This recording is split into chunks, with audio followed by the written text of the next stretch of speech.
Il y a des instants où la tendresse inattendue peut bouleverser nos certitudes les plus solides. Ce fut le cas pour un millionnaire africain qui rentra chez lui à l'improviste et resta figé, stupéfait, en découvrant la scène qui l'attendait. Le sol en marbre vibra sous ses pas lorsque Demola franchit la porte d'entrée avec plusieurs heures d'avance.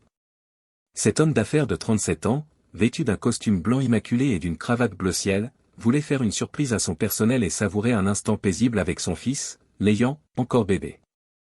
Ses affaires à Dubaï s'étaient terminées plus tôt que prévu, et cette fois, il avait envie de chaleur humaine, de simplicité. Il n'avait pas prévenu de son retour. Il préférait cela, surprendre la maison dans son état naturel, sans l'agitation que provoquait sa présence. Mais rien ne l'aurait préparé à ce qu'il vit en traversant le couloir jusqu'à la cuisine. Elle était là. Amina. La nouvelle femme de ménage, une jeune métisse d'un peu plus de 20 ans, habillée de son uniforme lavande, manches retroussées, cheveux attachés en un chignon négligé mais propre. Son visage affichait calme et concentration. Ses gestes étaient mesurés, précis. La lumière du matin filtrait par la grande fenêtre, enveloppant la pièce et l'évier d'un halo doré. Et là, dans une grande bassine en plastique, bien calée dans l'évier, se trouvait Léon. Le cœur de Demola se serra. Le bébé noir de 8 mois riait doucement pendant qu'Amina lui versait de l'eau tiède sur le ventre, soutenant sa tête de l'autre main. L'eau débordait par petites éclaboussures tandis qu'elle réglait le robinet, testant la température contre son poignet comme une mère expérimentée. Les yeux de Demola s'agrandirent. Il retint son souffle. Que faisait-elle? Et pourquoi? Son instinct se réveilla. C'était son fils. Et il n'avait jamais autorisé cela. Jamais personne ne touchait Léon sans la nounou officielle, Yewand. Oui, Yewand était en congé ce jour-là. Mais Amina? Une simple femme de ménage. Toujours cachée, Demola fit un pas en avant, la colère montant. Mais un silence étrange le freina. Léon n'était pas seulement en sécurité. Il rayonnait de bonheur. Amina trempa un linge dans l'eau et fredonna une berceuse douce, une mélodie que chantait jadis la défunte épouse de Demola. Il ne l'avait plus entendue depuis longtemps. Elle tapota le nez de Léon, qui poussa un cri de joie. Demola resta figé, le cœur envahi de souvenirs, le rire de sa femme, son odeur, sa façon de donner le bain à leur fils en chantant. C'était bien plus qu'un simple bain. Il y avait dans les gestes d'Amina une tendresse presque familière, une douceur protectrice. Mais qui était-elle? Il se souvenait vaguement de son embauche, rapide, après la démission de la précédente employée.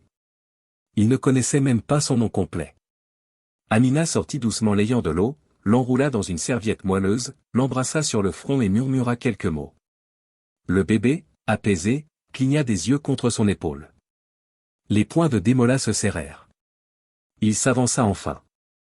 Que fais-tu? Amina se retourna, le visage soudain vidé de toute couleur. Elle ne l'avait pas entendu arriver. Sa voix tremblait. Monsieur, je peux vous expliquer. Où est Yewand? Demanda Demola, d'un ton sec. Elle est encore en permission. Je pensais que vous ne reveniez pas avant vendredi. Ce n'était pas prévu, en effet. Et pourtant me voilà. Et vous êtes là, à baigner mon fils dans l'évier comme s'il était le vôtre. Elle l'interrompit, les mains tremblantes. Il avait de la fièvre cette nuit. Rien de grave, mais il pleurait sans arrêt. Le thermomètre était introuvable, et je ne voulais pas attendre. La dernière fois, l'eau tiède l'avait calmé, alors j'ai refait pareil. J'allais vous prévenir. Demola ouvrit la bouche, mais aucun mot ne sortit. De la fièvre? Pourquoi personne ne l'avait prévenu?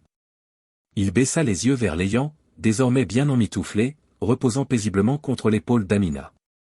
Aucun malaise. Aucune plainte. Juste de la sérénité. Et pourtant, une vague de colère et de confusion l'envahissait. Je paie pour les meilleurs soins, dit-il, j'ai des infirmières de garde. Tu es une femme de ménage. Tu laves les sols, tu nettoies les meubles. Tu ne touches jamais à mon fils. Les yeux d'Amina se remplirent de larmes. Je ne voulais pas lui faire de mal, je le jure. J'ai vu qu'il transpirait. Il n'y avait personne d'autre. Je ne pouvais pas faire comme si de rien n'était. Demola inspira profondément pour se contenir. Dépose-le dans son berceau, puis va faire tes affaires. Les lèvres d'Amina s'entr'ouvrirent. Monsieur, vous me renvoyez. Je ne me répète pas. Ses paroles tombèrent comme un coup près. Amina le fixa, pétrifiée, comme une figurine prête à se briser. Puis, sans un mot, elle hocha la tête et s'éloigna, l'ayant contre elle, comme si elle le portait une dernière fois. Et Demola? Il resta là, les mains posées sur le marbre froid du comptoir, le cœur battant plus vite que le filet d'eau. Quelque chose remuait en lui, mais il ne savait pas encore quoi. Pas encore. Assis dans son bureau, toujours crispé au bord de sa table brillante, Demola écoutait le silence. Un silence pesant, trop profond. Le genre qui vous glisse sous la peau et fait vaciller vos certitudes. Il aurait dû se sentir en paix, il avait agi, réaffirmé son autorité. Il avait renvoyé une domestique qui avait dépassé ses fonctions. Mais la voix tremblante d'Amina, la douceur de ses gestes envers l'ayant, le hantait. Il ouvrit l'application du babyphone sur son téléphone. L'ayant dormait dans son berceau. Ses joues étaient rouges, mais détendues. Une goutte de sueur coula le long de la tempe de Demola. Il repensait à ces mots, il avait de la fièvre. Il n'y avait personne d'autre. Je ne pouvais pas l'ignorer. Son cœur se serra. Il ne savait même pas que son fils était malade. Il aurait dû. À l'étage, Amina se tenait dans la chambre d'Ami. Sa valise à moitié pleine, des larmes glissaient sur ses joues. Son uniforme lavande était froissé, ses mains tremblaient. Elle replia ses derniers vêtements et déposa une vieille photo dans un coin de la valise, celle de son frère Elikem, en fauteuil roulant, souriant. Il était mort 3 ans plus tôt. Elle avait abandonné ses études d'infirmière pour s'occuper de lui, quand leur bourse fut supprimée et leurs parents emportés trop tôt. Il souffrait d'épilepsie. Et quand la douleur devenait insupportable, elle lui chantait cette même berceuse. Celle qu'elle avait fredonnée pour l'ayant. Elle n'en parlait jamais. Pourquoi le ferait-elle? Elle n'était qu'une femme de ménage. Un léger coup à la porte interrompit ses pensées. Amina se retourna. Ce n'était pas Demola. C'était le majordome, Idriss. Monsieur Demola m'a chargé de vous remettre votre paiement et vos lettres de recommandation. Il souhaite que vous quittiez la maison avant le coucher du soleil. Elle hocha la tête, la gorge nouée. Elle saisit son sac, jeta un dernier regard à la pièce, mais un faible bruit l'arrêta. Un gémissement. L'ayant. Elle reconnut ce cri. Ce n'était pas celui de la faim. C'était celui de la nuit dernière. La fièvre remontait. Amina hésita. Elle n'en avait plus le droit. Mais ses jambes bougèrent d'elles-mêmes, avant même qu'elle n'ait le temps de penser. Elle courut jusqu'à la chambre de l'enfant. L'ayant se tortillait, le front perlé de sueur, la respiration haletante. Elle se pencha sans réfléchir, son instinct reprenant le dessus. Sa main fraîche se posa sur son front. Non, non, bébé, il est de retour, tu ne devrais pas, éloigne-toi de lui. Mais Demola était là. Son visage, fermé, restait indéchiffrable. Il ne va pas bien, dit-elle sans oser le regarder. Sa fièvre est pire qu'avant. J'ai fait venir un médecin, mais on n'a pas le temps, Demola. Il cligna des yeux. Elle venait d'utiliser son prénom. C'était la première fois. Elle continua, d'une voix tremblante mais ferme. Il est déshydraté. Il respire mal. Je pense que c'est une infection, peut-être respiratoire. S'il fait une crise, ce sera grave. Il s'approcha, inquiet. Comment peux-tu savoir tout ça? Amina se tourna enfin vers lui. Ses yeux étaient rouges. Parce que je l'ai déjà vu. Avec mon frère. Silence. Puis elle ajouta doucement. Vous ne me connaissez pas, monsieur. J'ai étudié les soins pédiatriques. Mais j'ai dû abandonner quand mon frère a eu besoin de soins permanents. Je l'ai perdu. Et j'ai juré de ne plus jamais laisser un enfant souffrir si je pouvais l'empêcher. Demola resta figé. L'ayant gémit à nouveau. Sans un mot, il tendit son fils à Amina. Fais ce que tu dois faire. Elle n'attendit pas. Elle plaça un linge humide sous les bras du bébé, ajusta sa position, et lui fit boire de petites gouttes d'électrolyte qu'elle avait prises dans la cuisine. Ses gestes étaient précis, sûrs. L'ayant se calma peu à peu.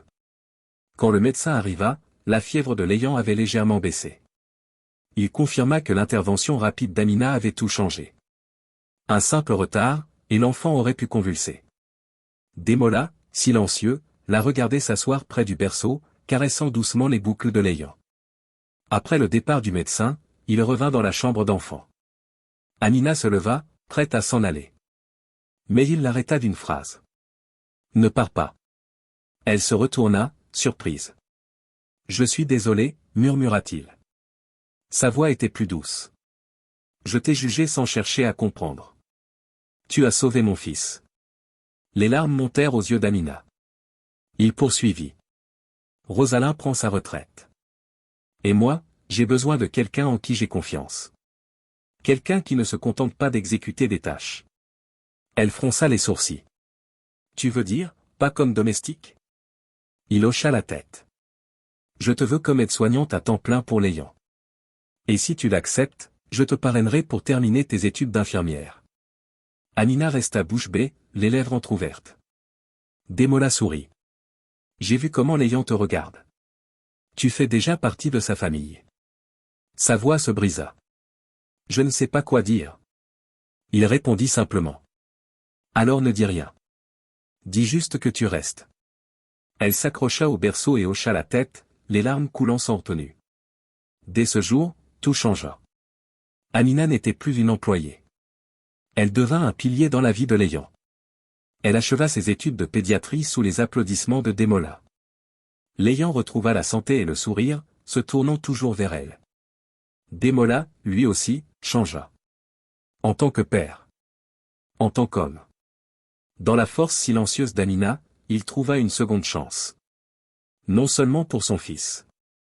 Mais peut-être, pour lui aussi.